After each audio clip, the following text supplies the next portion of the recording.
తొలి రోజు నుంచే రాజధాని. అంటే ఈ విజయవాడ నుంచి బందర్ వరకు 70 కిలోమీటర్ల రోడ్లో ప్రభుత్వ భూమి ఉందా? పట్టా భూమి ఇచ్చేస్తారా? అపరంగా ఇచ్చేస్తారా? ఇక్కడంటే గ్రామీణ ప్రాంతాలు కాబట్టి ఎకరం వాల్యూ 1 కోటిన్నర 2 కోట్ల లోపు ఉంటుంది కాబట్టి రైతులు ఇస్తారు, డెవలప్డ్ ఫ్లాట్లు తిరిగి ఇస్తారని. కాబట్టి భూ సమీకరణలో ఇచ్చారు, రూపాయి ఖర్చు లేకుండా 33,000 ఎకరాలు భూ సమీకరణ జరిగింది. ఇక్కడ విజయవాడ నుంచి మచిలీపట్నం వరకు ప్రభుత్వ భూములు లేవు, ఉన్న ప్రైవేట్ భూములన్నీ కూడా ఎకరం 10 కోట్ల పైన, ఎకరం 10 కోట్ల పైన ఎందుకు ఇస్తారు? అక్కడ ఆల్రెడీ కన్స్ట్రక్షన్ బిల్డింగ్లు ఉన్నాయి, కమర్షియల్ బిల్డింగ్లు ఉన్నాయి, అవన్నీ రాజధాని కోసం ఇమ్మంటే ఇస్తారా ఎవరైనా? అంతా పిచ్చి మాటలు. కాకపోతే అమరావతికి 2 లక్షల కోట్లు కావాలనేది ఫేక్ ప్రచారం. ఎందుకంటే అక్కడ ఈ లెక్క ఏంటి? 1,00,000 ఎకరాలు తీసుకున్నారు, ఎకరానికి 2 కోట్లు ఖర్చు పెడుతున్నారు కాబట్టి 2 లక్షల కోట్లని ఒక బ్లైండ్గా గుడ్డిగా ఒక లెక్క వేస్తున్నారు అంతే. కానీ అది నిజం కాదు. ఇందులో చాలా భూములు ప్రైవేట్ సంస్థలకు ఇచ్చేస్తున్నారుగా.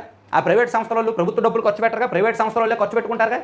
అంతే కదా. ఇప్పుడు ఈ 11 కేంద్ర బ్యాంకులు వచ్చాయి, ఆ 11 కేంద్ర బ్యాంకులు ఆ భూమిని డెవలప్ చేసుకుని వాళ్ళు కట్టుకుంటారు అక్కడ బిల్డింగ్స్.